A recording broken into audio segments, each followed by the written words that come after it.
If you have ever been stuck in a season of what do I do now? Today's episode might just be the clarity you didn't know you needed. Because here's the truth: pivoting isn't failure, it's a sign that you're paying attention. In this beautifully honest conversation, I am joined by the straight talking, big hearted Frances Scadden, who shares her story of walking away from the corporate world, leaning into coaching, and most recently pivoting into something that feels more aligned and surprisingly joyful: content creation.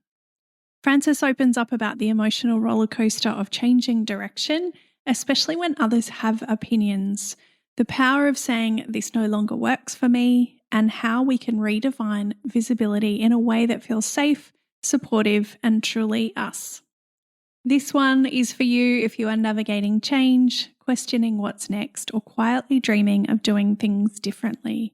You are so not alone. Let's dive in.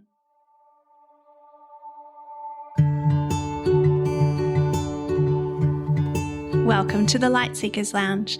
I'm Annie Love, a coach, mum to all boys, and your host for soulful conversations about building a life and a business that feel good from the inside out.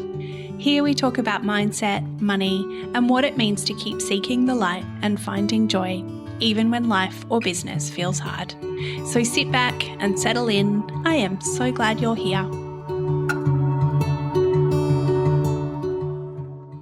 Frances Scadden, thank you so much for joining me in the Light Seekers Lounge today. So lovely to see your beautiful face, even though all of our listeners cannot see your beautiful face right now. We can see each other's face though, and that's nice. It's a nice way to connect while we're talking. Absolutely, 100%. Now, you and I first met because I remember you put a post in our local Facebook group about this networking group called Mums in Business that you had started in a particular branch of Brisbane City. Mm-hmm. And I remember going, yeah, that's a great idea. I should totally join that. And I did, and then didn't do anything with it. So I didn't come along to any events and didn't post anything, didn't introduce myself like I was supposed to, or any of those things. And then you sent a message to me going, so haven't seen anything happening yet. Would you like to come along to this thing? And I went along to the first networking event that I was part of, and I was feeling terrified for some bizarre reason. And it was just such a beautiful morning, and everyone was so warm and welcoming, and yeah, and you just bring such a beautiful energy to that group. You're going to start me off with tears. Yes, I do remember that. And I remember it, it's not easy from both sides. It's not easy from a networking lead facilitator perspective to put yourself out there to all of Brisbane and say, hi, come and have a coffee with a bunch of strangers and who all understand what it's like in business, and let's have a chat and support each other. And then it's also not easy from an attendee's point of view who's like, yeah, that sounds like a great idea. I'm going to join the group and then I'll just stalk it for a little while and see if it's really my type of thing. And when you're the type of person who likes to connect in person with people you know, it's very strange to then be approached by a stranger and saying, hey, we're basically best friends. Come and have a coffee.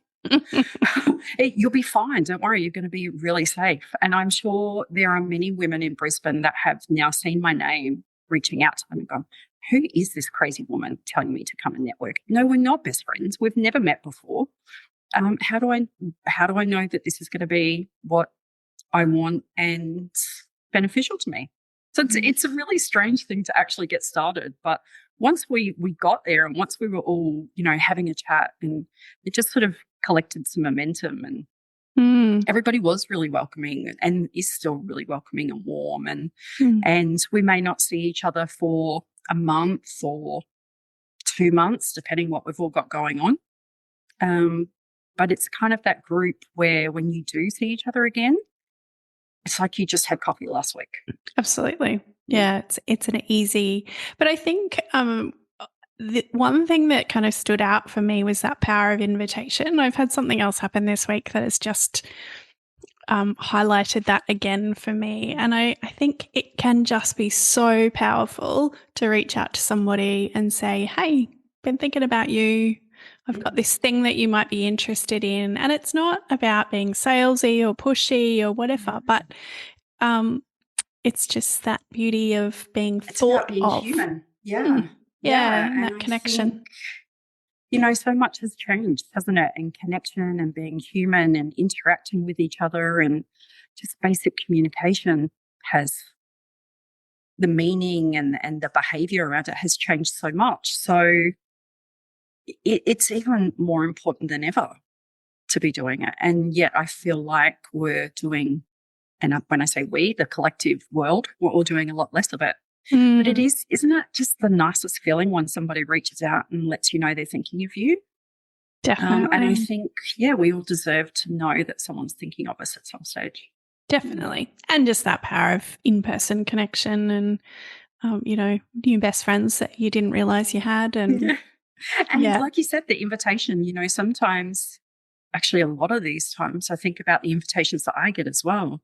I would not know that these things exist. I would never experience some of the things that I've experienced if it wasn't for one person just saying, hey, would you go to this with me?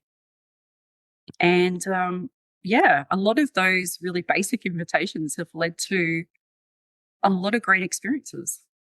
Like braless brunches. But anyway, that's another side note. There's definitely one I never saw coming. Now, tell me, how would you describe yourself?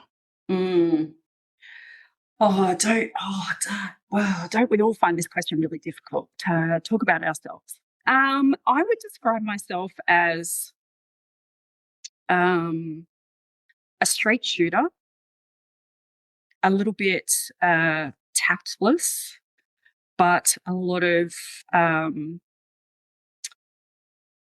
empathy sits behind there. So fun, adventurous, reasonably open-minded, willing to give almost anything a go.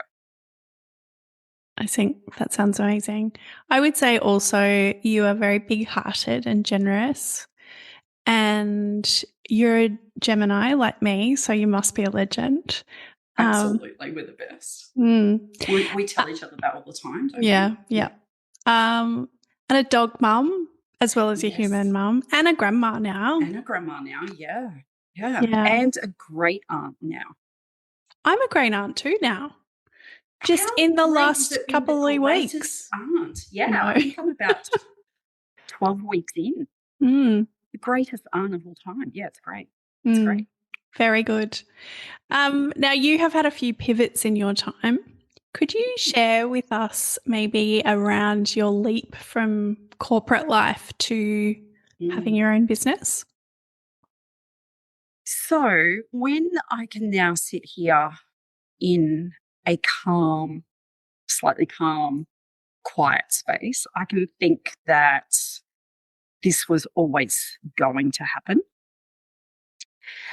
However, there was a moment in time where it wasn't going to happen, and I went into corporate space, and I thought being a career mum and individual career woman was what I wanted.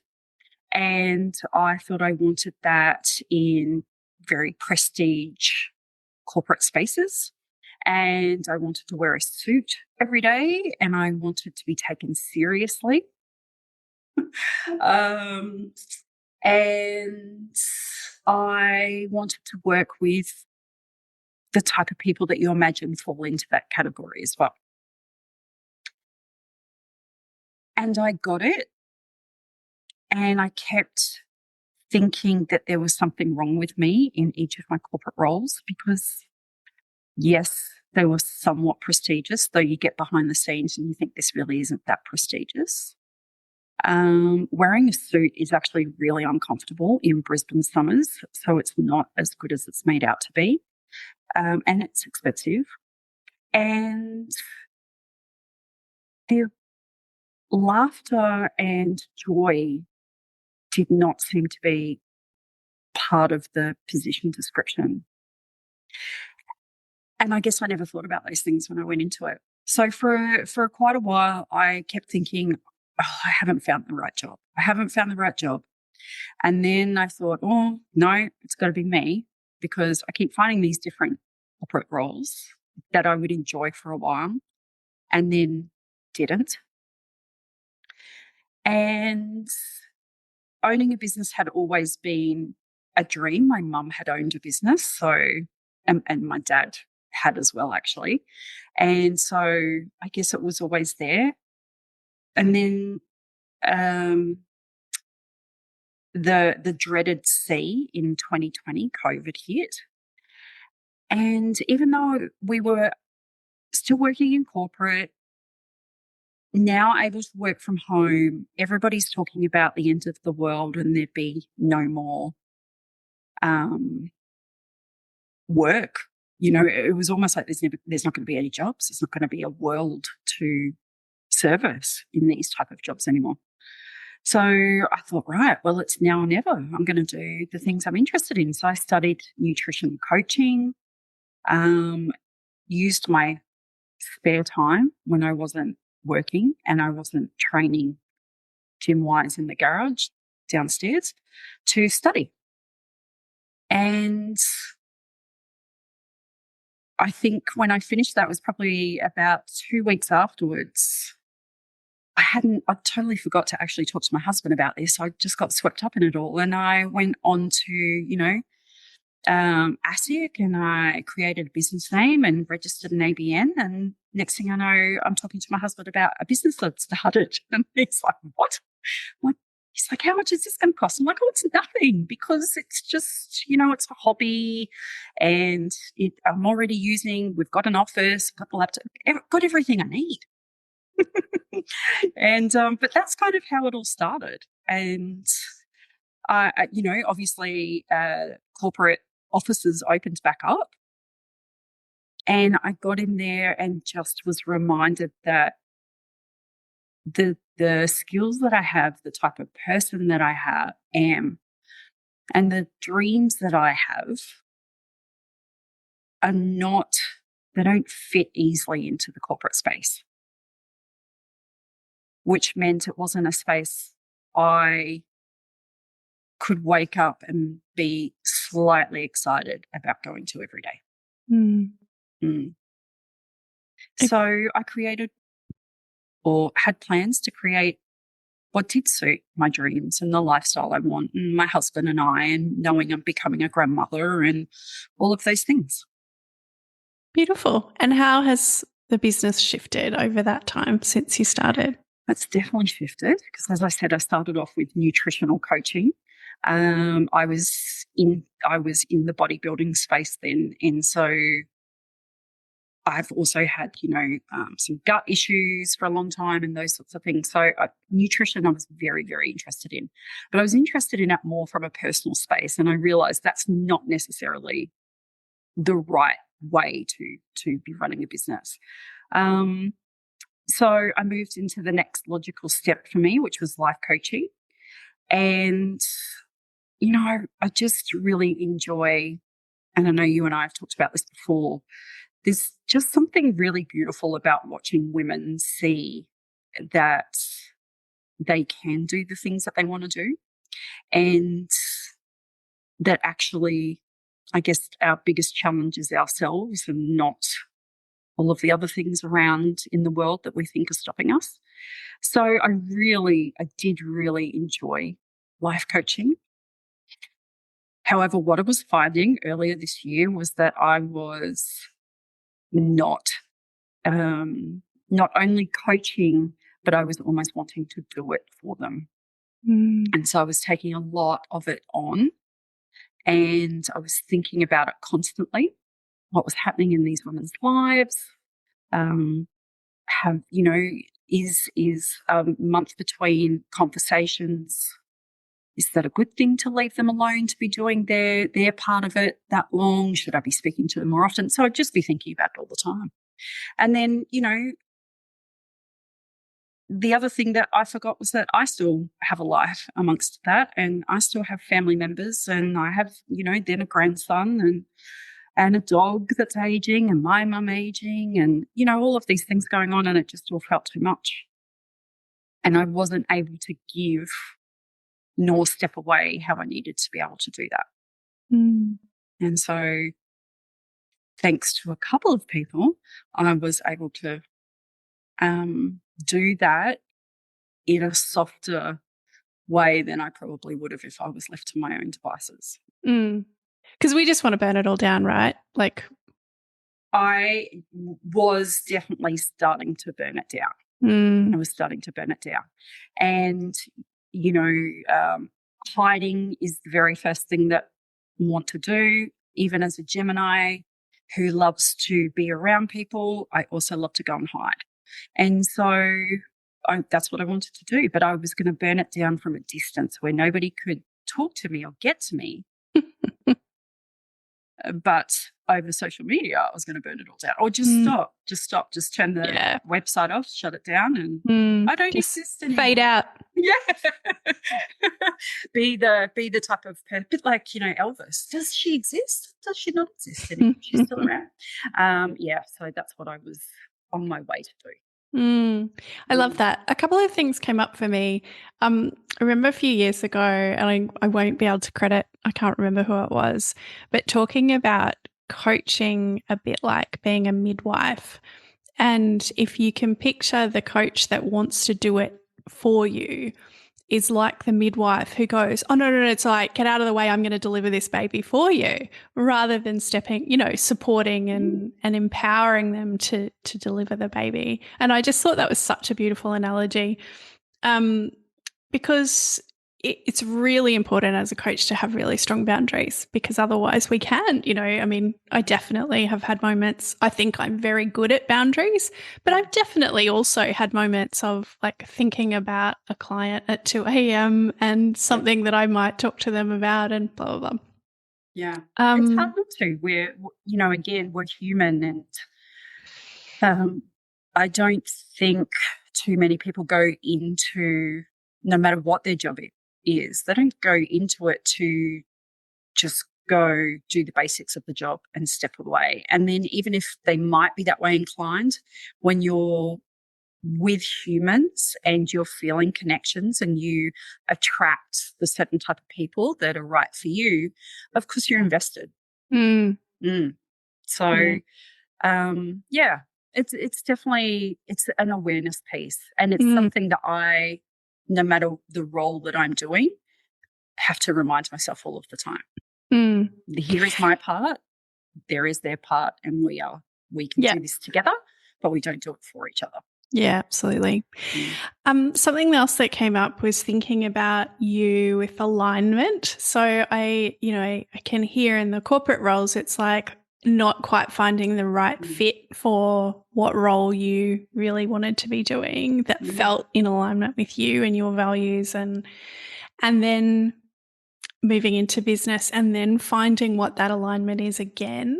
And I think that what I have observed with people starting their own businesses is that there is a hesitancy to pivot when you're in business, because it's like, oh, what are people going to say if I change my mind again about what my niche is or what I'm focusing on?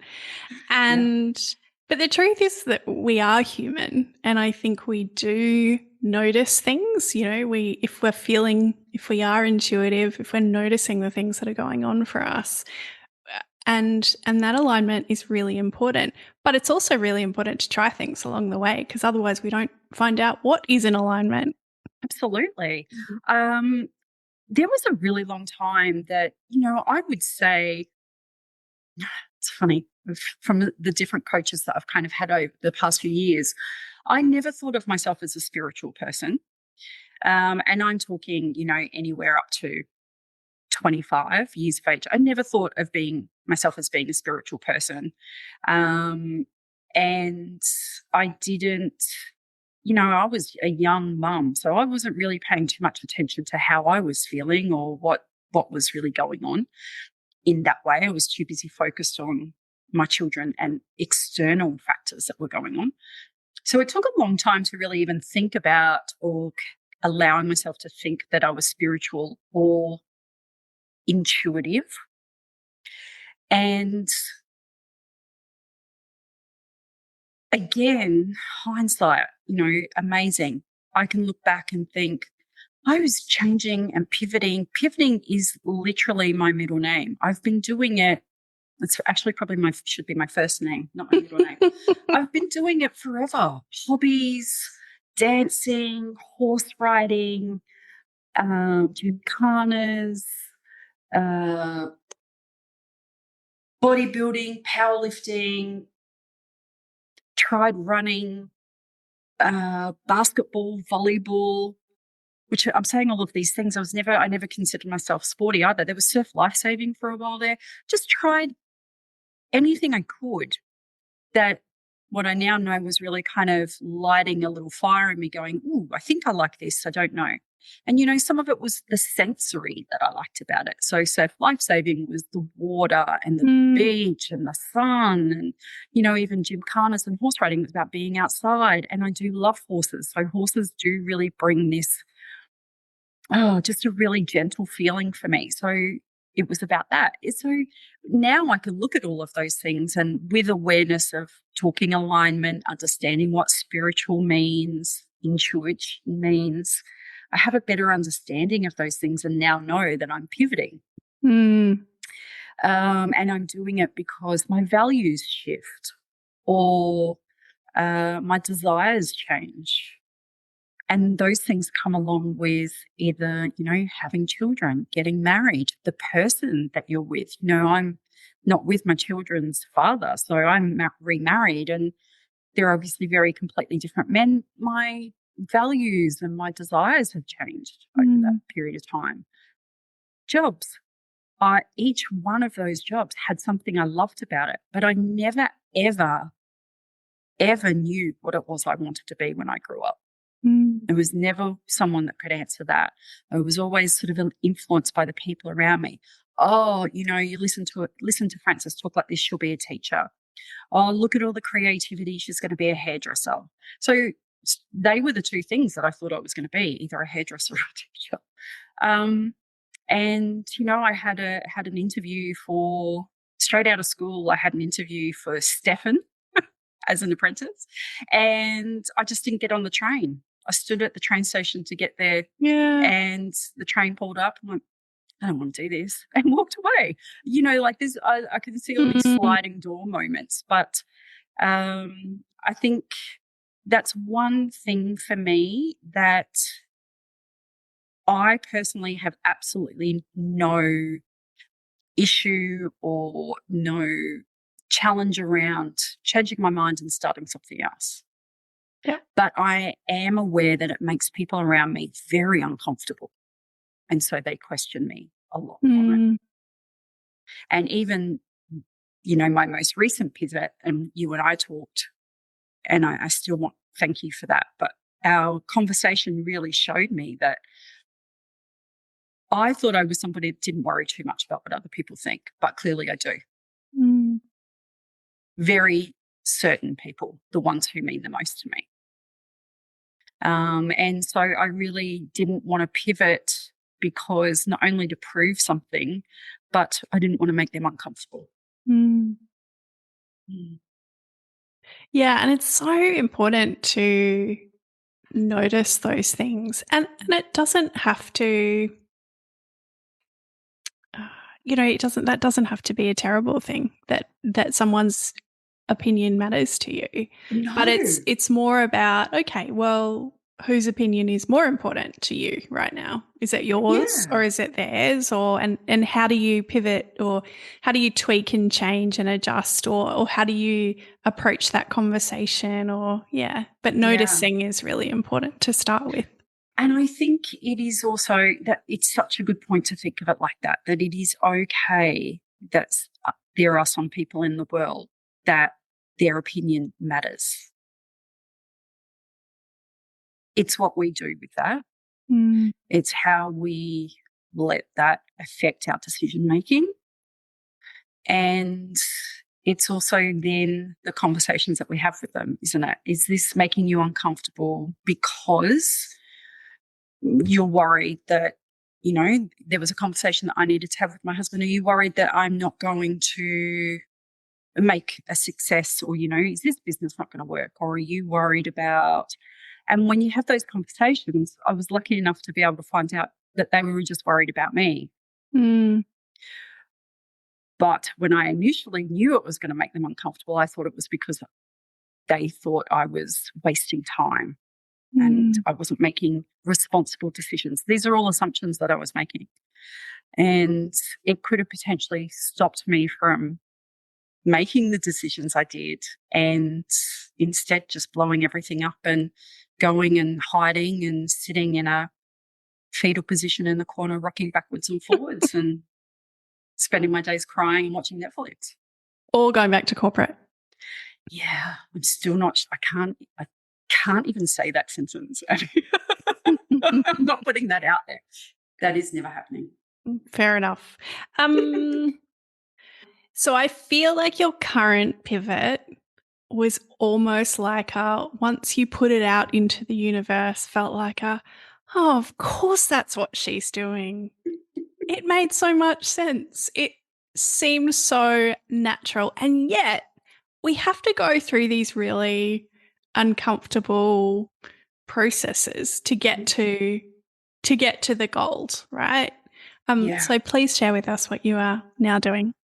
So I am now a content creator, which I still have a little internal giggle at. Because I'm 52 years of age, and I always imagine content creators, these 20-something-year-olds out there having fun with all the latest technology. But no, that's me. So I'm content creating and social media managing for people. So mostly for women in business, service-based businesses, small to medium size. And it feels very natural to do. So why is it important to you? It's important to me because what I definitely during the life coaching era, if we want to talk like that, a lot of the women that I was attracting were in business, and they were stuck in that segment of their life, not growing their business, not feeling like they're reaching the goals that they were doing and that they wanted, and business was extra hard. And social media was the thing that they wanted to do the absolute least. It was the very last thing that they wanted to do. And I just thought that was one of the easiest parts to do.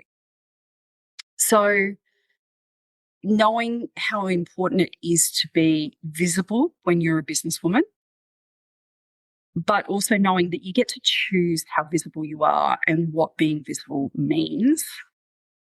And, in all of the influencers talking about how your social media should look, no one really talks about that.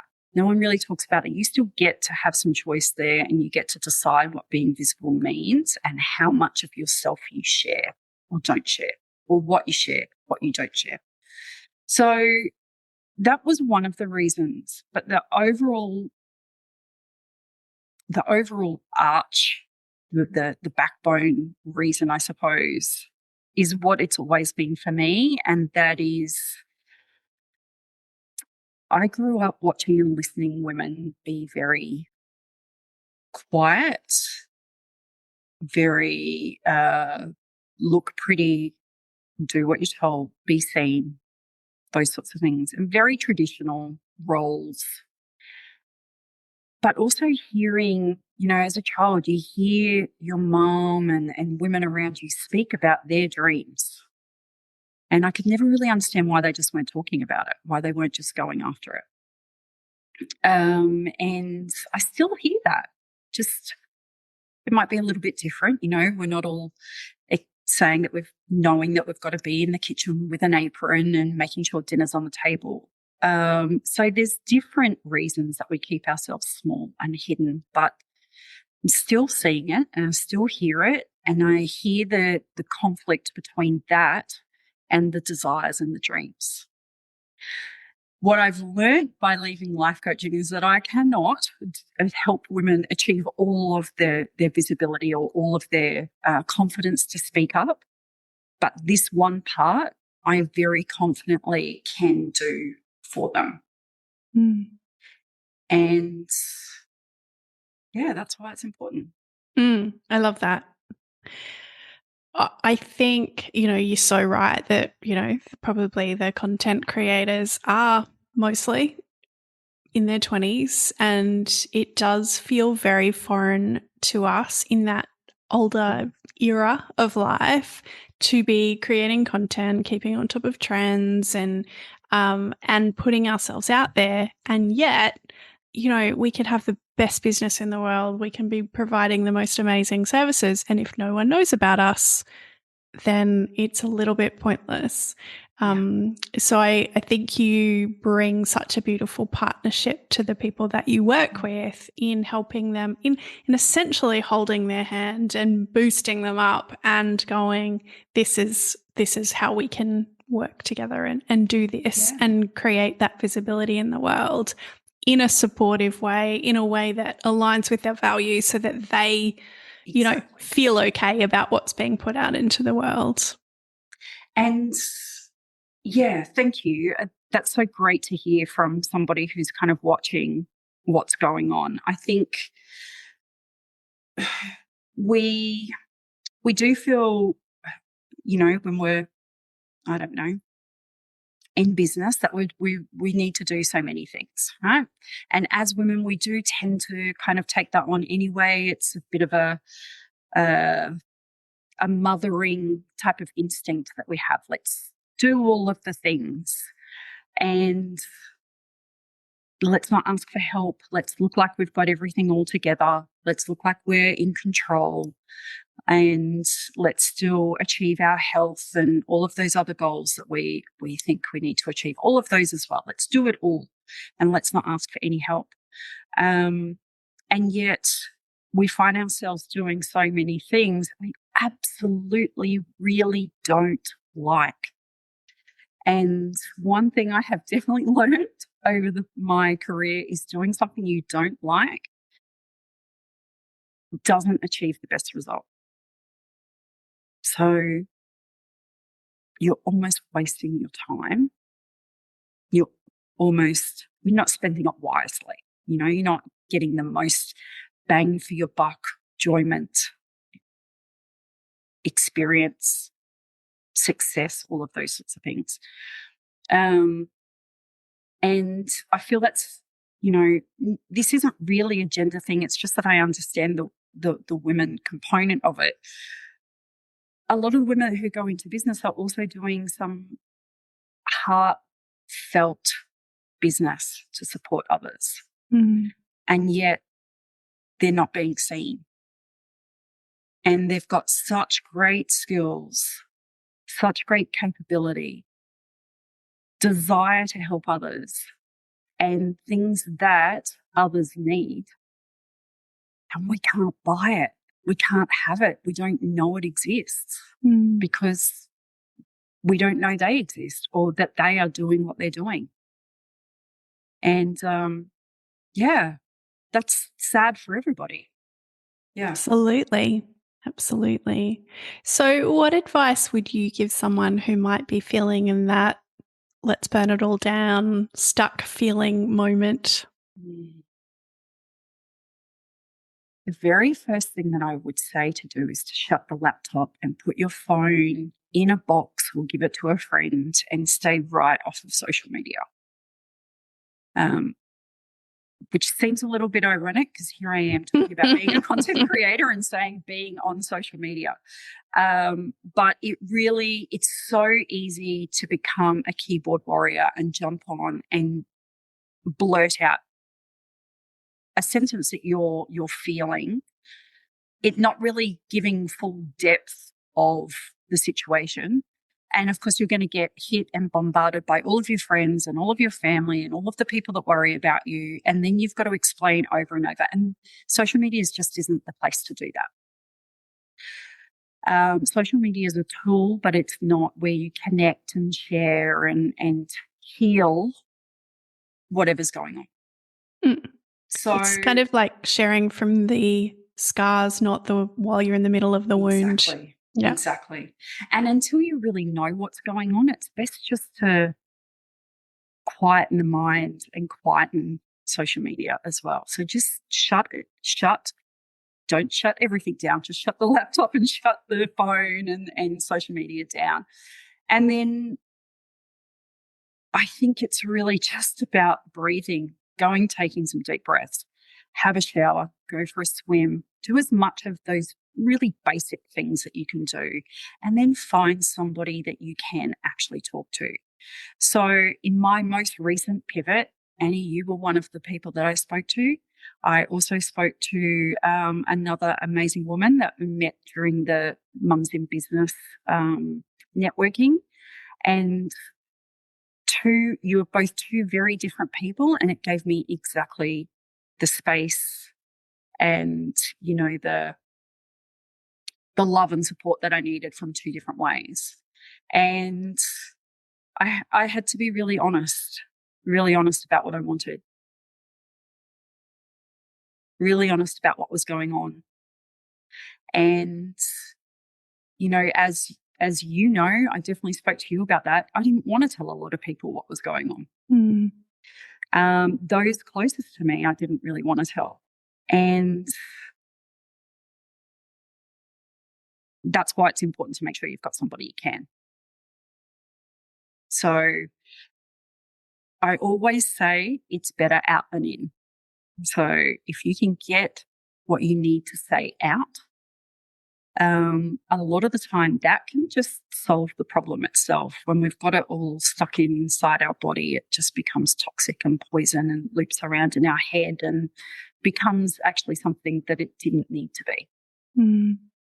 So they're the first steps that I would take. And then it's really about how much does that business really mean to you, and what part of that means that to you, and is there another way you can have that? Beautiful. Good advice. Yeah. I mean, I think even without sharing anything on social media when you're in the middle of those kind of feelings, is even just absorbing everybody else's content.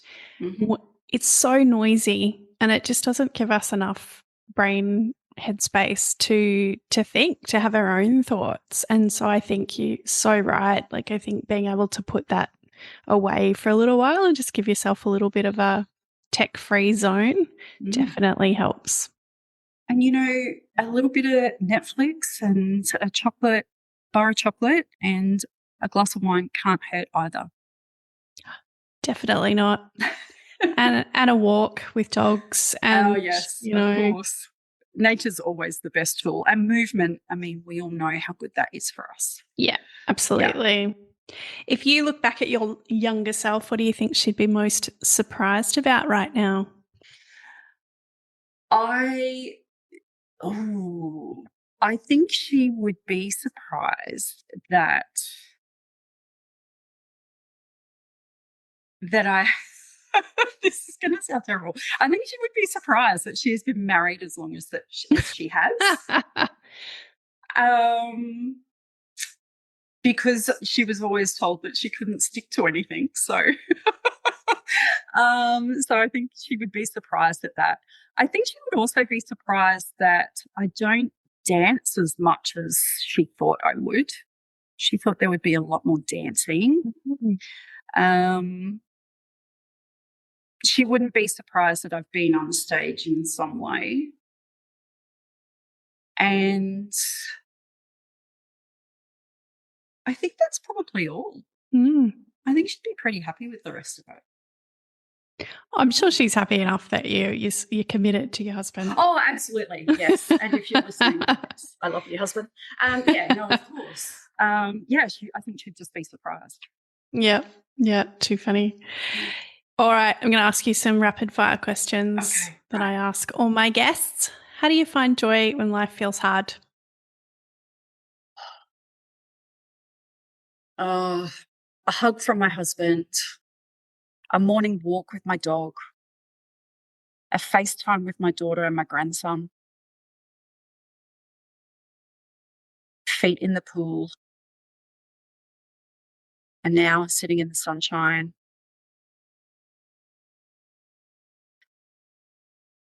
And just, yeah, all of those things show me that I actually do have everything that I've ever wanted. Yeah. Beautiful. How do you look after yourself? Do you have any daily or weekly rituals that help you stay calm and grounded? Yes. Morning walk. So a nice 4 to 5K walk. Always with my dog. He's getting a bit old now, so I might have to change that ritual a little bit. Morning walk. Journaling is definitely a big part of it. I used to do that straight after my walk. Now it sort of happens sporadically throughout the day. And always a mindless, non-deep thinking novel to read before I go to bed. 100%. Definitely on my list too. Yeah. Do you have a quote or a mantra that's helped you find inspiration, motivation, or encouragement when you've needed it?